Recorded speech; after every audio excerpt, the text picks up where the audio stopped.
Okay guys, I'm at one of my rentals and my renter called and said her outside spigot, which is right here, had a drip from the nozzle. So I'm just gonna go ahead and check the washer in it. It's probably corroded and stuff, so let me show you how to do that. First thing I did is I shut the water off inside, obviously, because it's not leaking anymore. So typically you can just use channel locks and you put it on this nut here. I already loosened it up for purposes of speeding up this video. So all you got to do is finish unscrewing it. And then you'll see when you look at this, yeah, this is what I was expecting. You can see this washer is pretty much deteriorated. I've seen a lot worse though. This is not that bad. So what you got to do is take this get a standard screwdriver, pop this out, and put a new washer, and I'll show you how to do that. Okay, so you can see this washer is pretty much trashed. I already loosened this top screw. This is something you might be interested in. I went to I went to Lowe's today, and they sell this assorted washer kit. And let me turn it around here.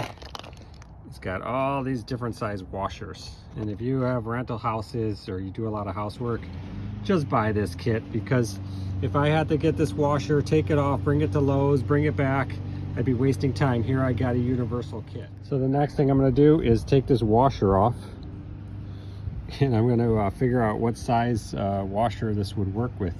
I'm looking at the thickness of it and the diameter.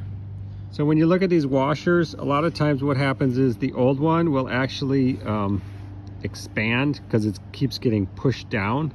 So sometimes your washer might be slightly smaller, but it's probably because the old one got smushed down like a pancake. Okay, so I thought I had the right size. I did not have the right size. I tried to put it into here and it was just too proud. So I went just a smidge lower, and I'm just gonna put it on top. And you can see how it sits in there very nicely. And then I'll put my set screw on top, and then I'll screw it back in. So you can just screw this down. Just be mindful not to over crank it. Just get it real snug. So there we go, we're all set. It's a brand new washer. Let's put it in. Okay, I'm gonna screw this back in. You might notice that I have this valve completely open. So my new washer is furthest away from where it seats, and then once it's in, I'll tighten it back down. So I'm talking about this part here. You can see when I turn the head spigot, this part will slide to the right to close the valve. But when I screw it in, I want to leave it so it doesn't contact the seating, its seating spot. So I'm just getting it started. I don't want to strip anything out, so I always go slow at the beginning.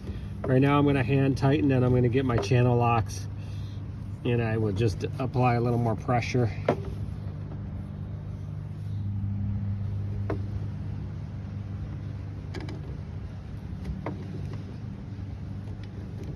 Be careful not to over tighten. There's no need to over tighten it anyways. Okay, it is in there, and I'm just going to loosen this up and then tighten it down. It feels really good, feels like it should. Now I'm going to go turn the water back on, and we'll see how it works. Okay, the first thing you want to do is find your main water shut off and just shut it off. I already did that. I would have used my regular spigot shut off, but it's kind of frozen and I don't want to over crank it because I don't want to cause other problems. So I just cut off the main supply, which is fine. Okay, water is on. Let's go check. Okay, the water's on and nothing's dripping. Now let me turn this on.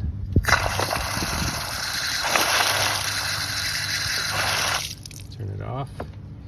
Feels like a nice seat. So that's how you fix it.